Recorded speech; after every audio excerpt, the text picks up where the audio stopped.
All right, welcome back to the program as we start our conversation this morning on the war against corruption. Of course, we talk about the president and his proposals on how to win the war on corruption. Now, in 7 measures proposed last week, the president pledged to propose amendments to the Evidence Act and the Criminal Procedure Code, as well as other necessary changes to expedite and prosecute corruption cases within 6 months. He said he will be proposing amendments to the Witness Protection Act to protect and incentivize whistleblowers, enhance witness protection, and make it easier for citizens to come forward and report corruption cases. Now, President William Ruto is also intending to propose changes to the Public Finance Management Act and the Public Procurement and Disposal Act within 90 days to deploy digital infrastructure within the next 6 months, which will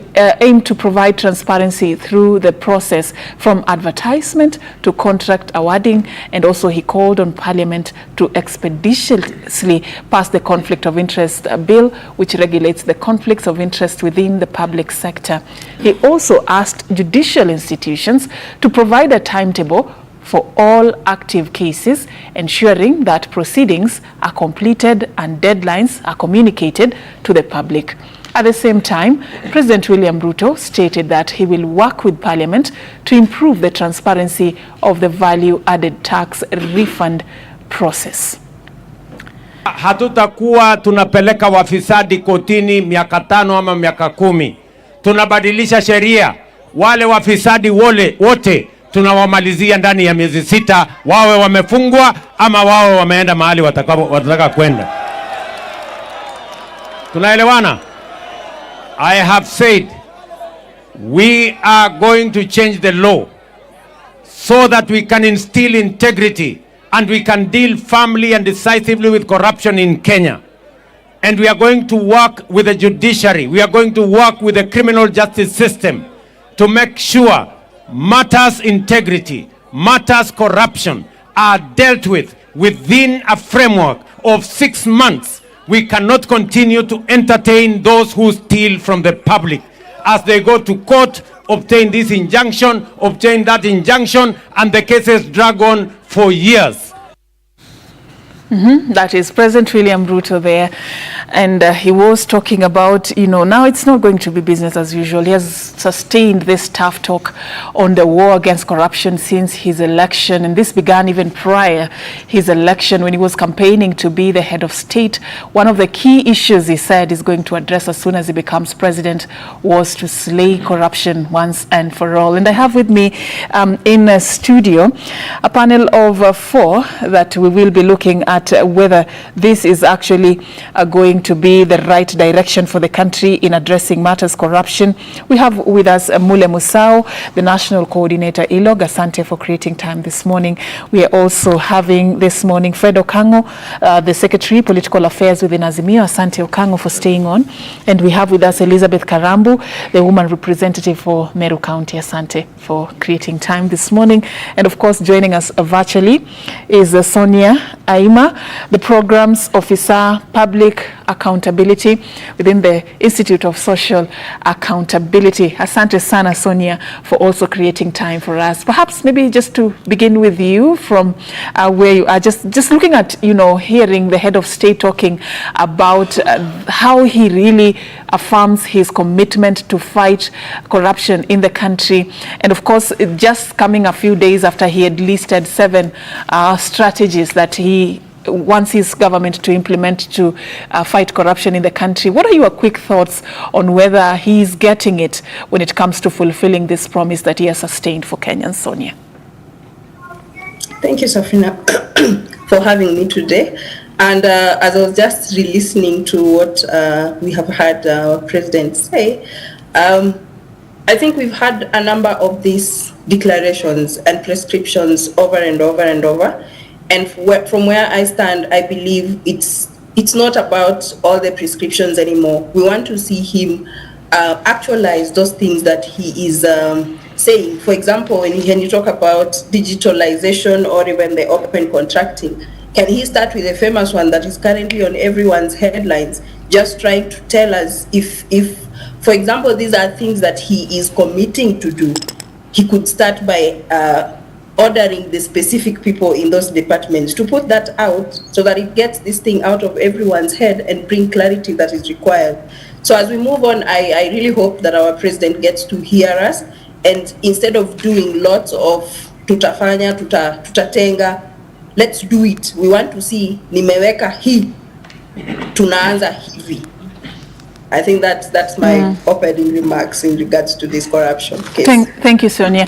I'm coming just back in studio. Mule, Sonia is saying it's time for action. I mean, we've had this before. This is not the time to be giving us prescriptions. It's time for us to actually see tangible action and tangible results. What is your say and your take with regards to the direction the head of state is taking, even before looking at the specifics of what he is proposing? Yeah, first I totally agree with Sonia. It's not about the prescriptions, it's not about even the laws, it's not about the institutions. We just need to see fast action, and there are quite a number of outstanding issues, as Sonia said, that we can start working with and say, let's start opening this up. If it's about sunshine policies in terms of making everything transparent, we can even start with the things which are already in place. But let me also add this. 2 days ago, I was making submissions to the Elections Amendment Act at the Senate. And my advice to the committee, my final opinion after giving our memorandum was that in this country, there's this thinking that we are going to correct everything through the legislation. That is a question of tightening the institutions, it's a question of coming up with new laws to tighten everything so they can be able to get everything done. I think that's not it. The biggest problem in this country has been the question of political behavior and how people, how those in leadership therefore handle their power to ensure that certain things are attended to. We can be able to we could have slayed the dragon of corruption years ago. I mean, we could have made this country a very different country had there been goodwill from the leadership. So we can continue having this chat and this talk about the new frameworks that we're going to put in place, mechanisms, commitments. But I think the bigger problem that we have is political goodwill. Do we have the necessary goodwill that would be able to ensure those processes actually can go uninhibited, can actually be terminated within the reasonable time that the president is talking about? That's where the problem is. So I think until we see action, as Sonia says, action in terms of what we have presently, what has been happening in the past, and because optics are important. This is the political process. In the political process, optics are very important. The people need to trust that the government is going to deliver on the promises, on the commitments that is making, the president is making, and the government has been making in different spaces. And how do you do that? By seeing action. We want to see this has been taken to court, this person has been taken to court, and there's a very transparent process in which that process is carried out to the benefit of the public. So the public have to be engaged through the process. This Gen Z moment which we have, the revolution and the transition that is happening, even in terms of national consciousness, requires that there is a robust engagement with the citizenry over every of these processes. So for me, it is the transparency and action that we need to see first of what we have, even as we talk about the rest of the measures that have to be taken in terms of changing laws, putting timelines, and making sure that institutions are much more efficient. All right, Elizabeth, this is not the first time we're hearing a leader talk about corruption, especially the head of state. We've had him talk about corruption quite severally, and other key leader who wants to win the public would put that as one of their core agenda on the table that they want to deal with. We've been here before. We've had promises about how corruption is going to be dealt with. But just to borrow a word from what Mule is saying, are we being treated to mere optics? Thank you again, Charlene. I've just been wondering, what kind of a dragon is this corruption? We have talked about it since I was, I think, little, and I've sat down to imagine what is it that you are going to do to be able to curb this corruption. The president has put his 7 ideas on how he will do it, and I believe there is always a beginning. And we should also give somebody a chance to prove themselves, because he's just coming. But for how long are we going to give these leaders a chance? And I'm not talking about the president. I know. Yes. I mean, is it just talk? No, and it's not talk right now. I'm very happy about these Gen Zs for awakening us about what is happening right now. I mean, things just go and everything is status quo. We say these things doesn't happen. We get people corrupt, we take them to EACC, we wait for action, there is no action. You know, I believe what he said is true. But I think things have changed with the current generation that is here. You have already seen, they are watching. So it's not about leadership only. You know, before it was, is it the president, or is it the minister, or is it, you know, the MP or other leaders? But now we can see that everybody's watching.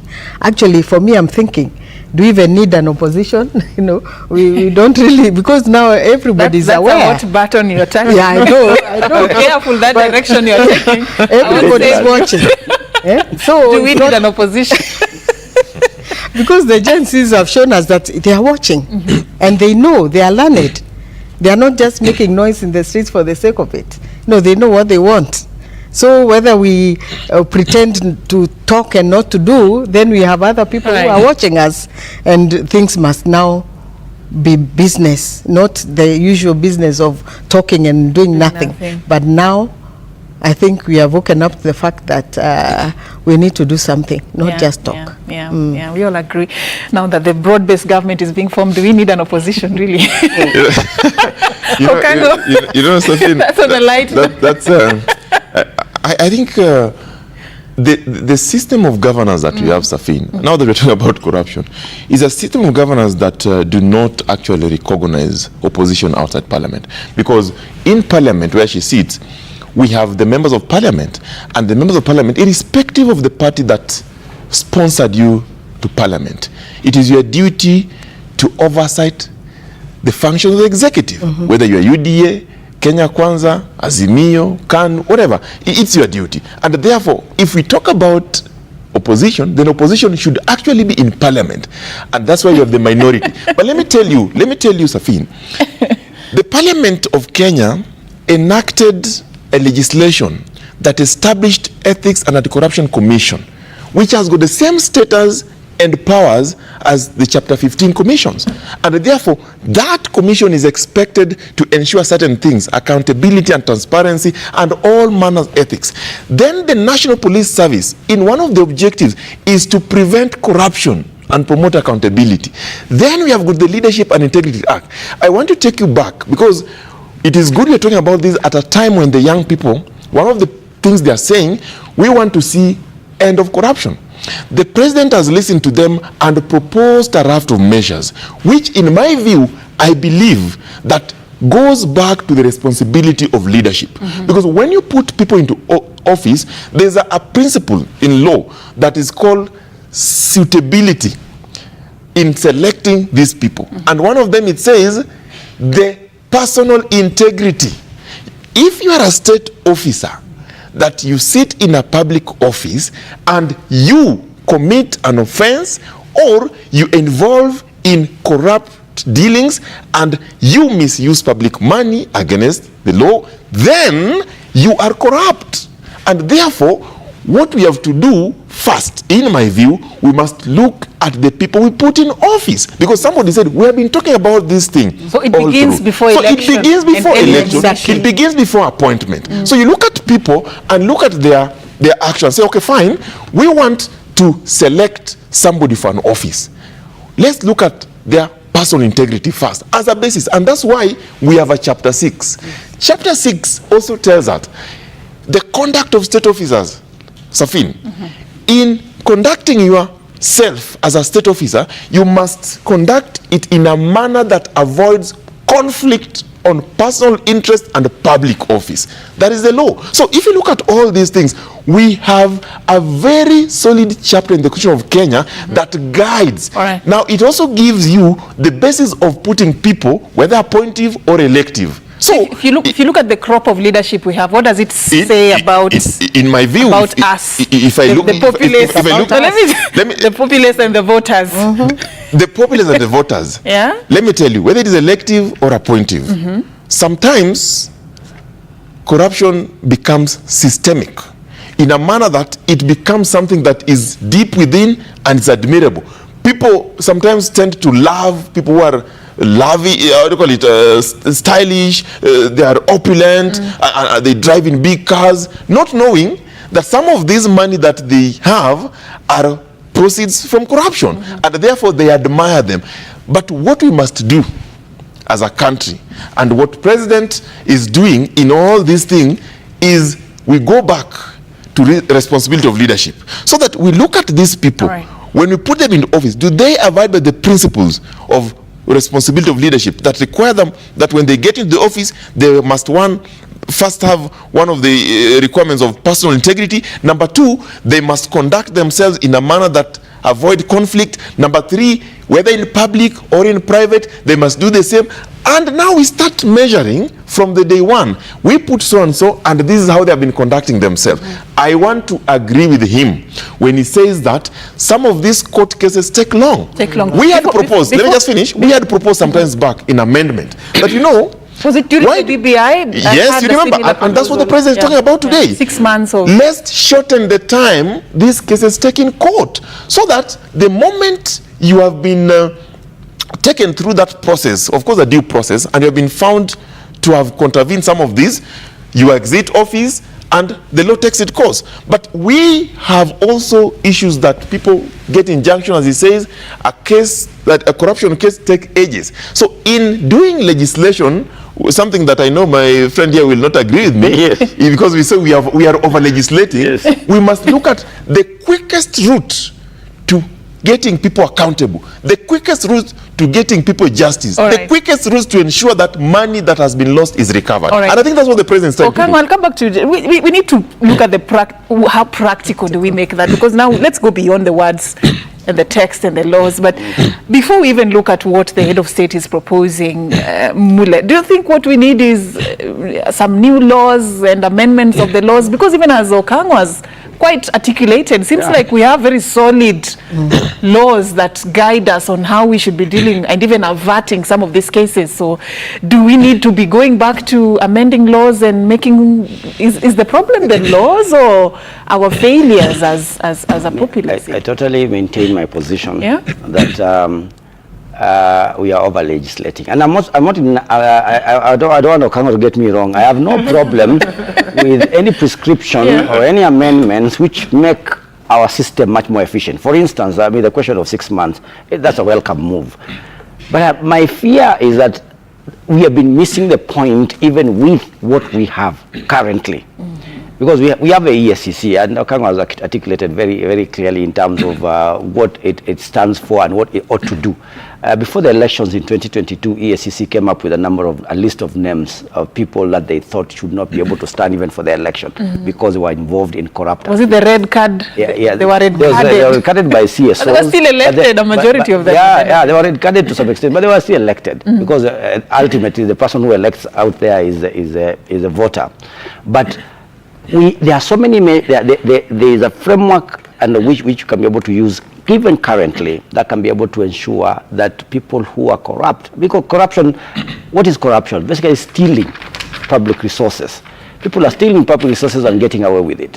Why are they getting away with it? You can tighten the laws here and there, but we must be seen remember the cases which were, there were a number of cases which have been taken forward for high profile individuals. I remember even as back as when PLO was PLO Lumumba was head of the ESCC, he took to court what he used to call high voltage files.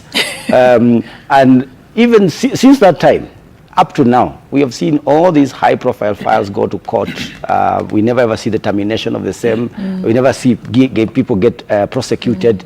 But money is lost. You know, we are clear that money has been embezzled, money has disappeared in some ministry, but we can't find a way of how we can somebody can be made accountable for that particular loss. So that's where the problem is. And for me, because most of these people always, I mean, the joke out there is usually that very many people who go for political office go there to protect themselves.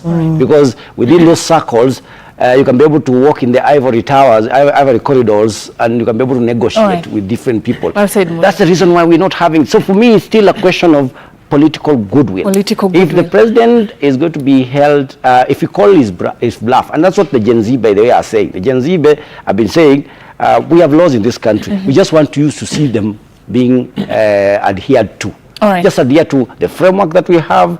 Let's implement the constitution. Let's implement a penal code. All these stipulations that we have to address this particular dragon. But let's get the political goodwill right. The president says and delivers. Then I will be able to move forward on this. Elizabeth, just hold that thought for me. Let me just also just hear very quickly from Sonia. You're hearing, you know, how the conversation is taking shape in studio. Do you think there is that authentic will to actually, you know, slay this dragon? Because even when you talk about delays in some of these cases, one would argue a lot of these cases are deliberately delayed. It's not by coincidence. So are we really genuine in saying that we want to address corruption in our country, or what are the weak links from where you sit? I completely do not believe we are genuine or there is authenticity in it. I am happy to be proven wrong in the coming days.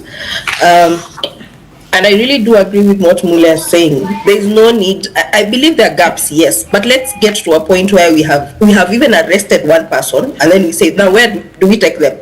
Do we need a specific cell for corrupt people? Something like that. But now looking at the practicality, I think the problem we have is more of political interference in everything. Let's give case in point the former CS for Agriculture and the process of what happened even at the National Assembly. And then when everyone else thinks there is a bad seed, the one person who has the right or the power to put the final mark changes the story. So you get to a point where, okay, was it just a shenanigan to take us through the whole process, but nothing is going to come out of it? So we definitely need more of political goodwill. But secondly, there is need to have some sort of reconstruction on our values as citizens, even as leadership, because I believe when citizens have set values, and we have seen it with the current revolution. I don't want to say Gen Z, but it's more of Kenyans. They are just the people who had the strength and the power to be able to march out while our parents could not. So when we look at what they are trying to do, currently now in any gathering, anyone who does not sit right with people cannot speak. So they are ashamed. I am happy I can't see sirens all over the roads because people are trying to get to a place they would have woken up early to get to. So when we have some sort of change and reconstruction and a push to ensure that the values that are put in Chapter 6 are adhered to. Was it Okongo or someone who said that there is need to focus on suitability of people who hold public seats? Why do we have to have people or even appoint people who have a history of cases that are still even in court? Kenya does not even have the budget to be able to use any we don't even have free money to use on legal costs that we are going to incur if some people get to these positions. Currently, we see at our county budgets, there's a lot of money going on legal expenses. What is it that these counties are doing that they're constantly on courts trying to solve or deal with cases that people have lodged against them? So it's about the people that we put in power and their their characters and the things that we allow them to do. All right. So when we change that, we can have some headways in terms of fighting and dealing with corruption entirely. All right. Thank you. All right. Elizabeth? Thank you. Again, we've talked of tightening rules and regulations. I don't think that's the answer. I'd go the route of Fred, where he says it starts with integrity. And I think even the leadership is actually a picture of the citizens. Because if we start from the beginning, where we elect people who have integrity, and it's even, when I was getting elected, we even feel a form of integrity. You go to the good conduct, all those kind of things, they check in CRB. And I don't know where the loophole is, because so many of us seems to be slipping through all those regulations on integrity. Are these just mere theatrics for formality purposes? Because you'll find but people regularize even those CRB things. You know, exactly. You know, if you look into all these systems, you go, people who want to go to a public office, they go to the CRB authorities and they organize, they normalize and regularize their status in those places. You go to the banks, you go to the police in terms of certificate of good conduct. Again, you can be able to find your way to getting that certificate. That's where the problem is. All right. Yeah. So my solution, even as the president has put all those things that he's going to do, is basically to create awareness, because it starts with us from the grassroots. You know, like you said, okay, the citizenry don't understand what is happening in the high places, you know, or even those places that he has talked about. So I think we need to do a lot of awareness to teach people about integrity and to get people with integrity, because that's where it starts for sure. Because no matter how many laws and regulations we put, people always find a way to slip through, even the people who are corrupt, into leadership. And of course, a country is as good as its leaders. So if we don't have good leaders, people with integrity, then this is what happens. Otherwise, if it was about law, I think Kenya has the best laws and constitution in the whole world. And this has not happened. So let's start our awareness right from the grassroots on how to elect people with integrity. Like she has said, where there are so many rules, you know, you go to EACC, nothing happens. In fact, sometimes you even want to cry when you find that somebody has murdered, and then, you know, you see them there now already being elected, people with many cases. The person that she has mentioned actually said publicly, I have 34 cases in court. And we still nominated them. In this, somebody once joked and said, if you want to vie, look for a scandal. Yeah, because it makes you popular. I mean, famous. There's also one concern about the underreporting of these corruption cases. There are so many people who say, we know what is happening. We've seen things, but the fear of coming out to report some of these cases has been termed as one of the weak links in addressing corruption. I agree, Safina. That's why when I listened to President Ruto, he said the issue of protection of the whistleblowers. Because when whistleblowers come out, they fear for their lives. But we have seen instances in Kenya where whistleblowers have come out and exposed mega corrupt dealings, and they've succeeded in that. But let me tell you, even if we say that let's start from the personal integrity, but somewhere along the way you realize things change. And even those people that you thought were selected on the basis of personal integrity, something comes up, either by omission or commission. But now, what do we do when we find ourselves in a situation like Kenya, where we have offices that you don't work alone? You work with senior and junior staff that are equally corrupt. What do you do? So that's why the proposal of relooking at the laws is important. We look at the laws. If they take longer, propose laws that will take shorter time in dealing with corruption. And that is the work of Parliament. If there are issues in the judiciary, then the judiciary, Parliament and the executive must work together to ensure that, because I think there's a lot of goodwill from Kenyans. They want the right thing to be done. And that's why they have put proposal on the table we want to see corruption end. But let me tell you, sometimes back in my other political life in a formation that I was in, we did propose that in looking at issues of integrity and issues at corruption, maybe we need to now adopt inquiry reports and audit reports so that they form basis of selection. And we know it is only the Auditor General's report that shall confirm whether public money has been used lawfully and efficiently. And that audit report comes with a recommendation. Within 6 months after every end of financial year, the Auditor General gives a report. That report, you have seen it, you are in the media, you have seen it severally. It has outlined a lot of mismanagement, a lot of unaccountability issues with public funds. But how we use this information, so this information, is the challenge. If I were part of the members of parliament that were reconsidering these laws, then that must be used as the first piece of evidence in a court of law to demonstrate that actually there is some issues here. When this 20 billion was spent, it was not accounted for, the receipts were not attached, and so on and so forth. Then it formed the basis of investigation, and you can actually prosecute that matter. Number two. But aren't those issues and those concerns already captured in laws that exist? They are captured, currently?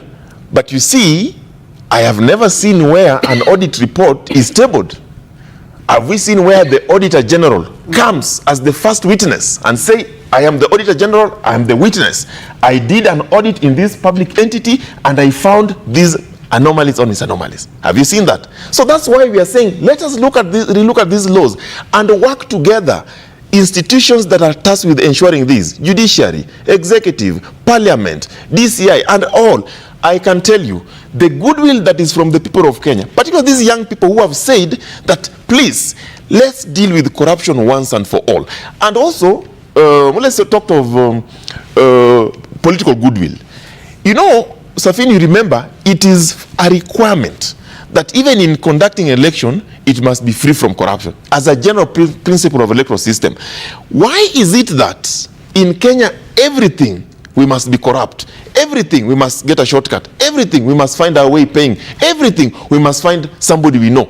We are saying, as the people of Kenya, that with this goodwill that has been developed now, we can actually help our country grow when we work together. We can actually help this country to relook at the history of corruption and put it aside and start afresh. We can actually put people in office that we not only trust but also we believe in their ability to do. Okango, I like your optimism for this new dawn. We are yet to see that new dawn because that is what Kenyans are still waiting for, even after years of being promised that this beast of corruption is going to be slayed. But Mule, you've really insisted on the lack of political goodwill.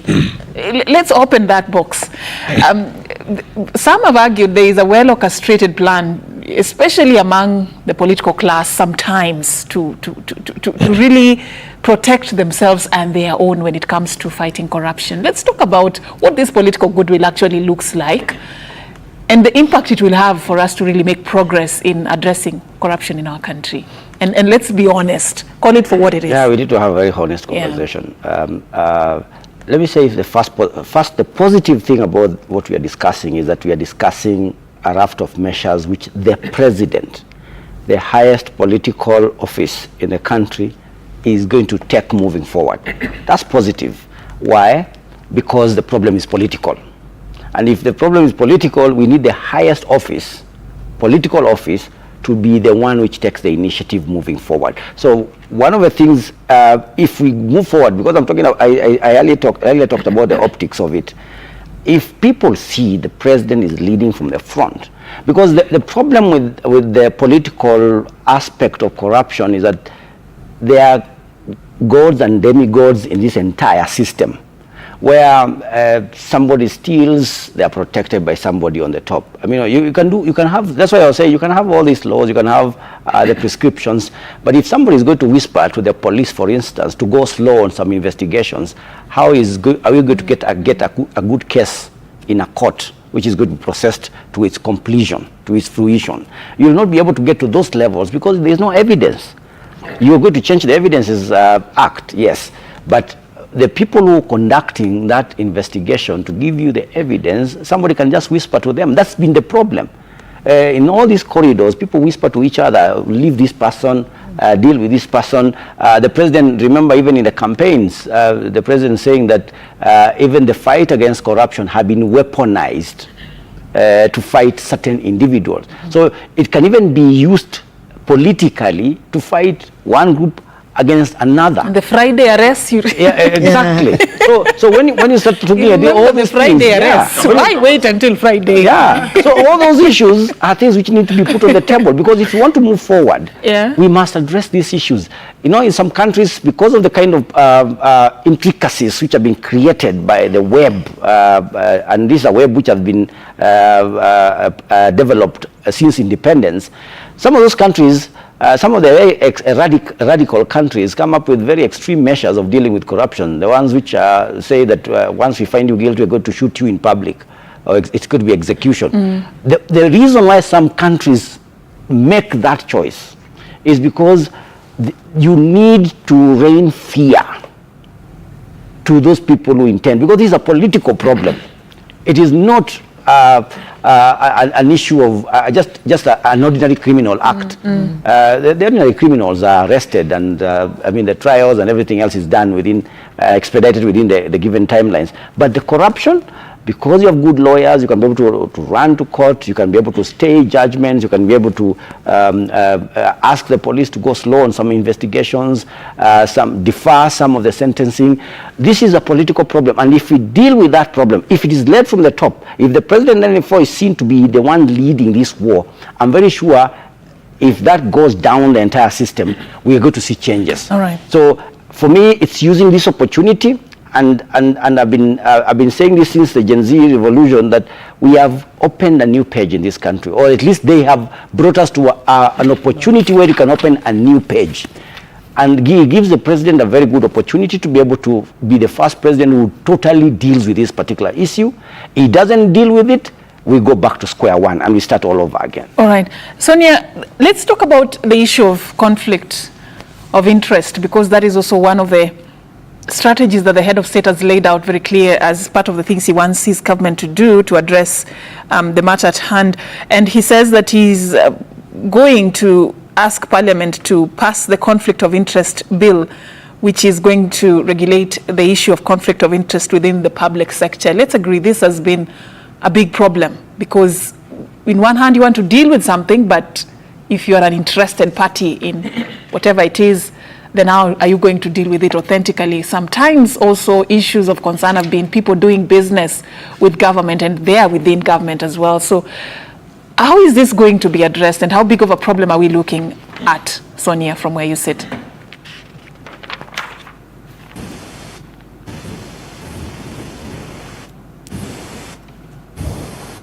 All right, Sonia, we'll get to Sonia shortly, but I'll just like to throw that to Fred, the issue of conflict. All right, I understand we have Sonia back. Sonia, if you got my question, I wanted you to weigh in on one of the proposals by the head of state on addressing the issue of conflict of interest within public sector. And this, he said, is going to ask Parliament to fast track the passing of the bill, or the conflict of interest bill.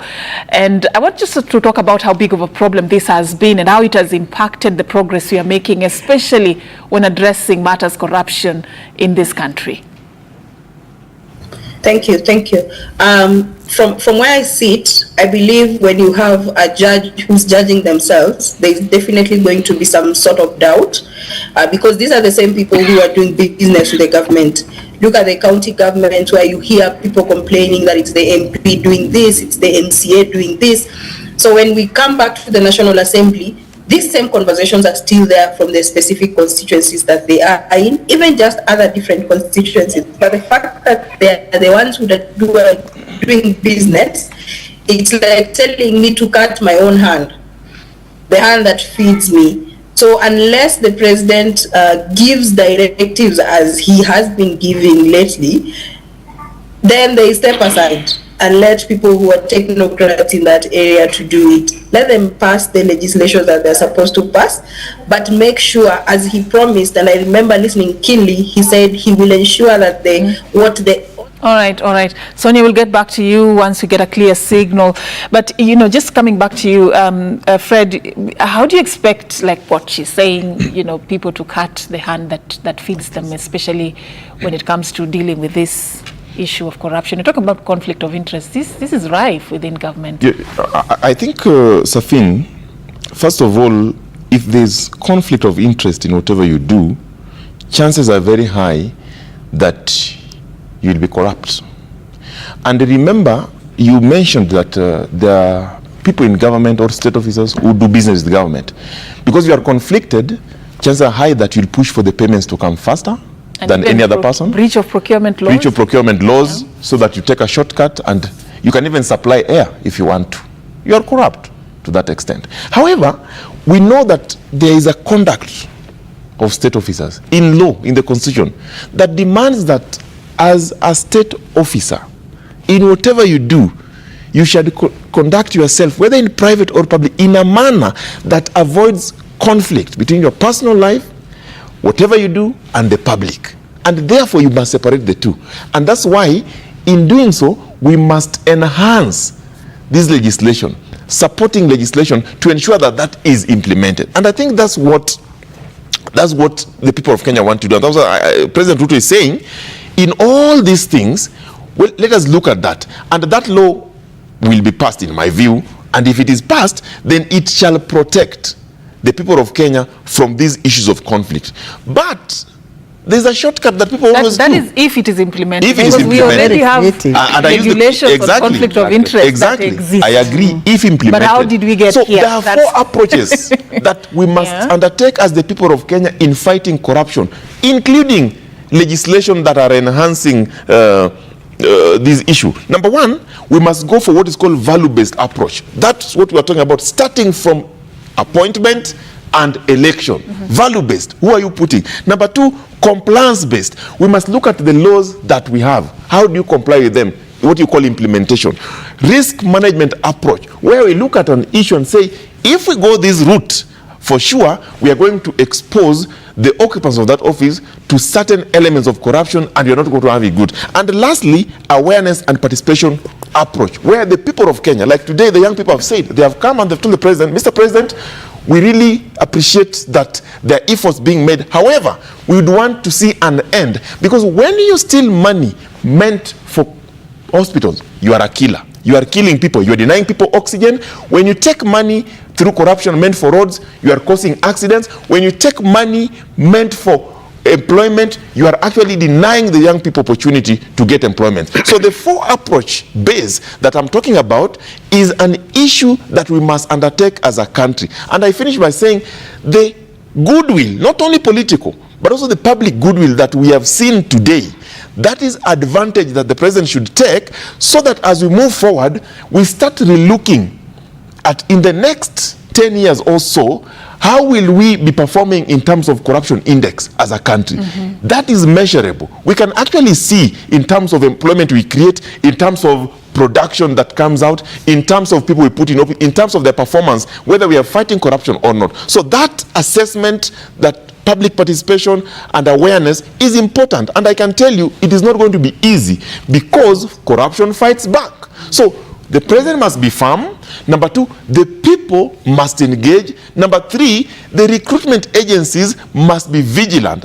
And lastly, the political class in parliament must guarantee the public that they will ensure that this issue is dealt with right from within as they go out. As they go out. Sonia, let me come back to you also for you to weigh in on this issue of conflict of interest and how best to address it, because that is where it starts. You said you cannot ask somebody to cut the hands that feeds them. Let's talk more about that. As I was mentioning, when you look at the counties, this is the same thing that's happening. So when we come back to the national government and expect them to do different, there's the doing different that we talk about and passing the law. But then when we talk about the specific contracts, let's give that an example. There is need to go further, as opposed to just looking at the directors. Who are the beneficiaries, the ultimate owners of those things? Who are the ultimate owners of the specific business or service providers that are getting the specific tenders that we have put out there. Looking at that, we get to a point where we see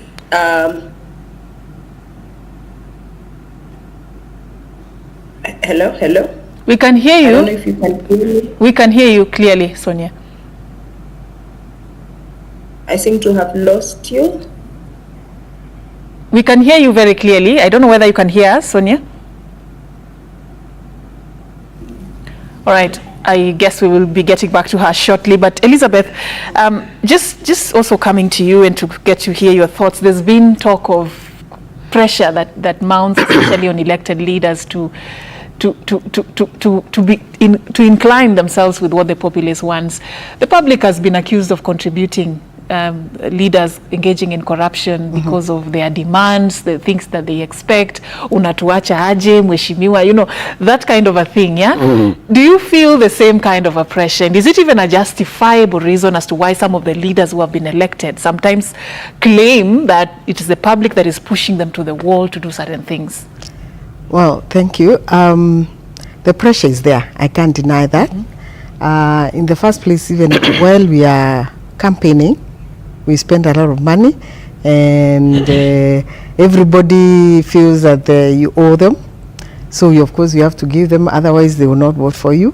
Well, we don't feel the pressure to give so that we are voted in, because it's kind of a calling. When you want to get into politics, apart from the ones Mule was saying about going to protect your properties, but most of us, it's a calling. We just want to serve and serve the right way. But there's too much pressure. Even right now, I can't go in the village and not leave something along the road, just anywhere. If they Does that make you vulnerable as political leaders? Yeah, that makes you vulnerable, because some people, it depends on why you went into politics, where you went into parliament. If you went to help, then you focus on what you went to do there.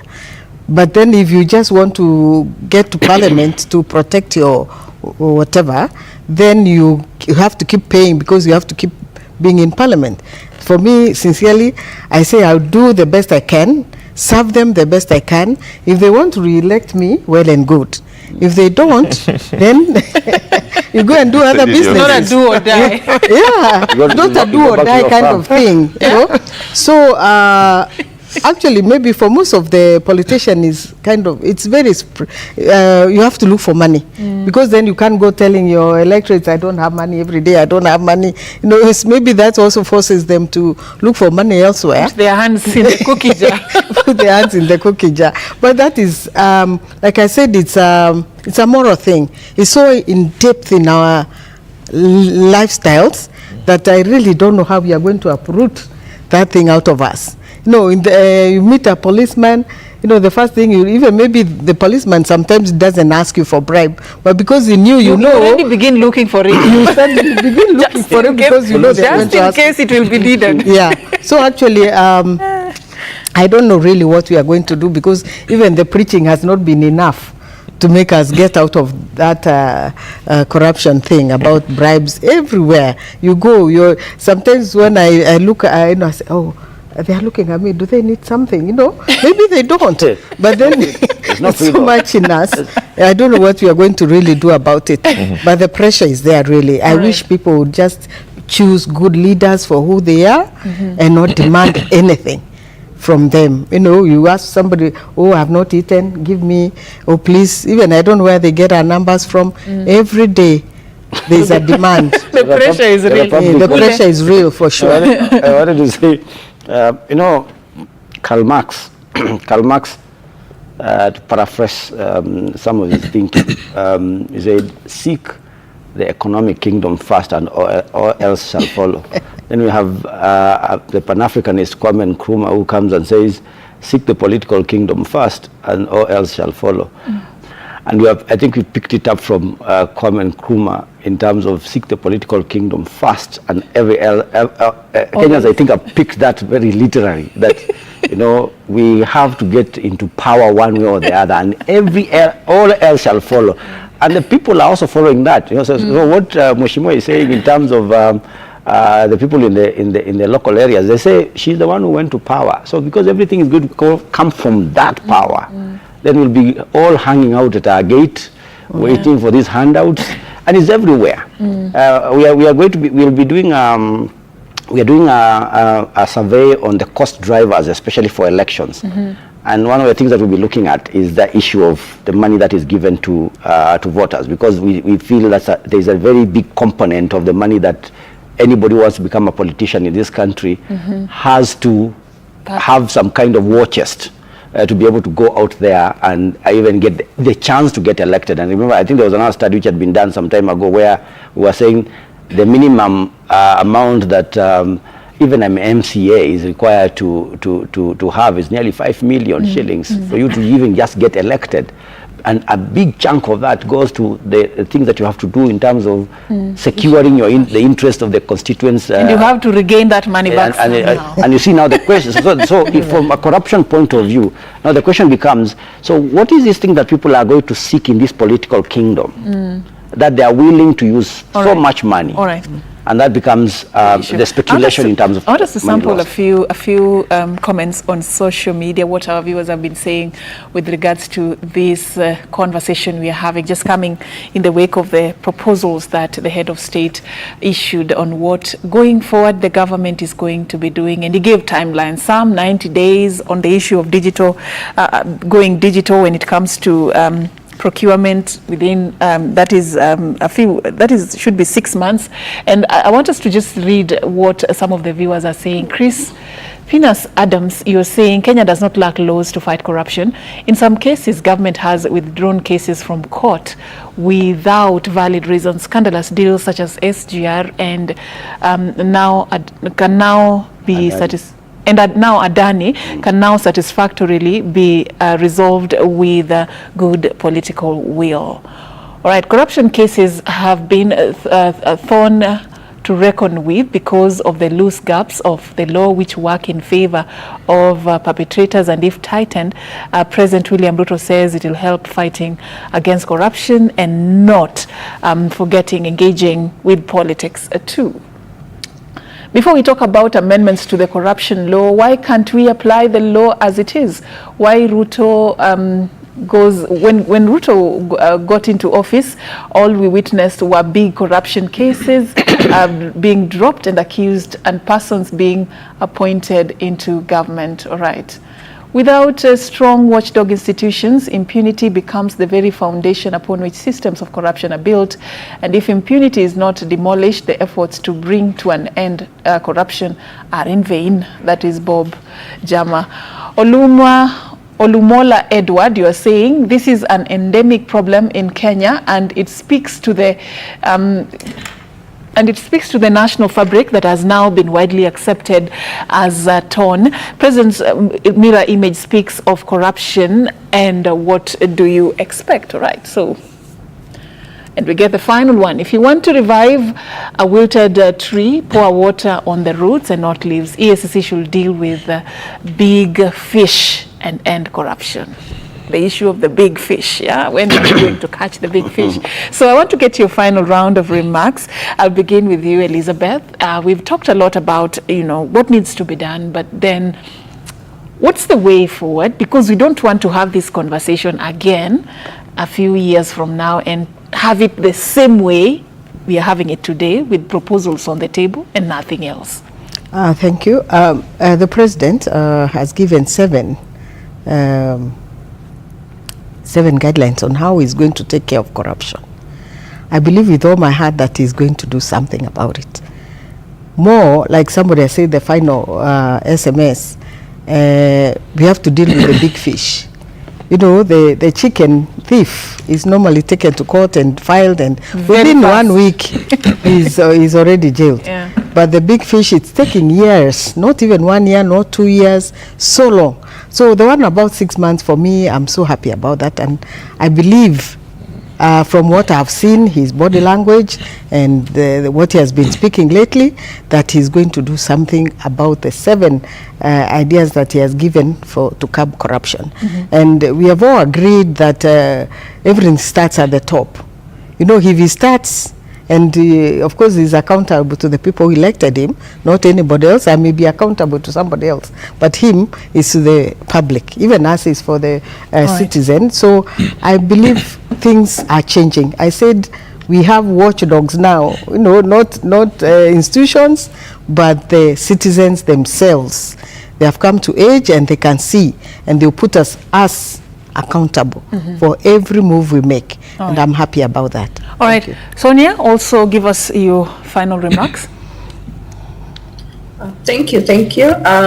Maybe to start off with what I could not finish, I believe the spirit of the conflict of interest bill is designed to prevent and manage the conflicts of interest that might exist among public officials.